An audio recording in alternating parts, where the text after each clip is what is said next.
Good morning, everyone. Happy Tuesday. Welcome to the show. I'm Tim Pham. And I'm Shannon Curtis. Let's get you ready for the day ahead by taking a look at the forecast. Meteorologist Thomas Patrick is breaking down our full weather forecast for us. Thomas, what does today have in store? Today is chef's kiss. Ooh, we love that. Beautiful weather. Yeah, perfect. Mid-70s for the second straight day here. If you loved yesterday, you'll love today. As simple as that. Even this morning, our current temperatures are still just not even as cold as it was yesterday. Maybe still just cold enough for that light jacket or a sweatshirt if you're like me. A lot of 40s and a few 50s out there, including on the Palouse. 53 in Pullman, one of the warmer spots, only to be outdone by your neighbor at 60 degrees in Moscow. That a bit closer to the average high temperature for the day today. And we're in the mid-70s this afternoon. It'll be slightly breezy, but otherwise another beautiful day ahead of us. As you wake up and head out the door, let's take a live look at I-90 in Jefferson in downtown Spokane. Right now you could see traffic volume starting to pick up here in the 6 o'clock hour, but there's no major incidents that we've seen through our live traffic cameras. We'll keep you updated here this morning on Up with KREM.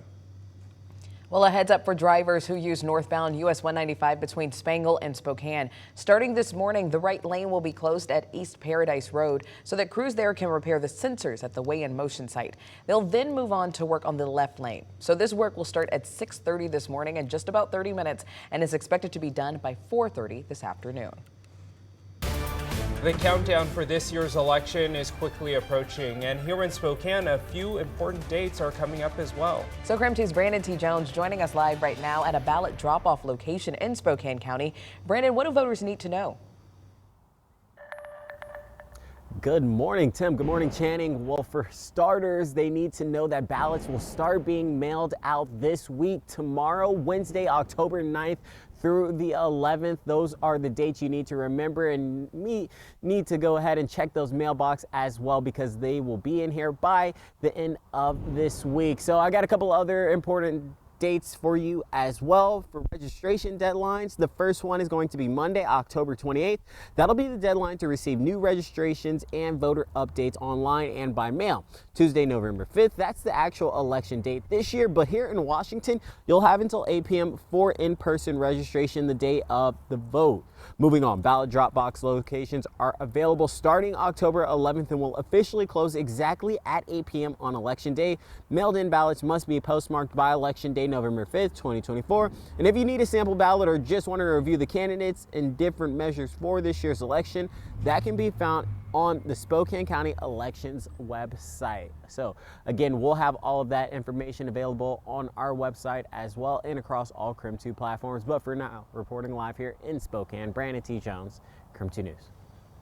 Also happening today, Senate and congressional 5th District candidates are taking the stage for debates.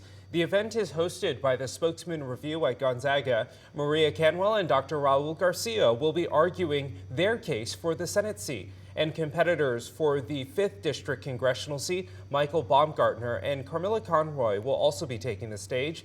The event starts at 3 p.m. and is free to attend, but you do need to reserve a ticket. You can do that through the link there on your screen. And exactly 1 week from today, I'll be moderating the Spokane NAACP Candidate Forum and Town Hall. Al French and Molly Marshall, the candidates fighting for the Spokane County Commissioner seat, will face off.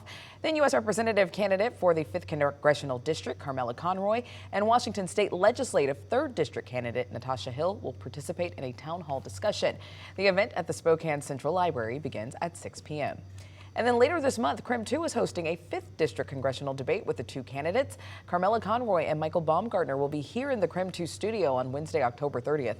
The hour-long and commercial-free debate starts at 7 that evening on KREM 2, KSKN 22, KREM 2 Plus, and KREM.com. In the city of Spokane, the Community Safety Fund is set to appear on the ballot.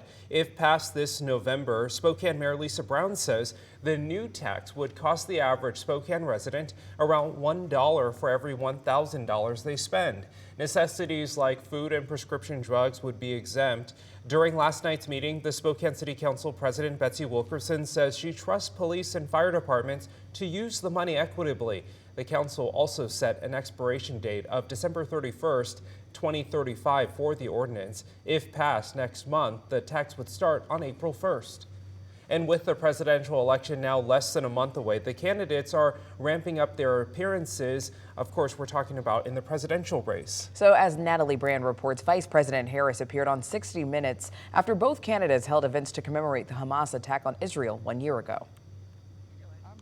During a primetime election special on CBS's 60 Minutes, Bill Whitaker pressed Vice President Kamala Harris on the top issue on voters' minds, the economy, and how she plans to pay for her proposals, including expanding the child tax credit. It is not right that teachers and nurses and firefighters are paying a higher tax rate than billionaires and the biggest corporations. And I plan on making that fair.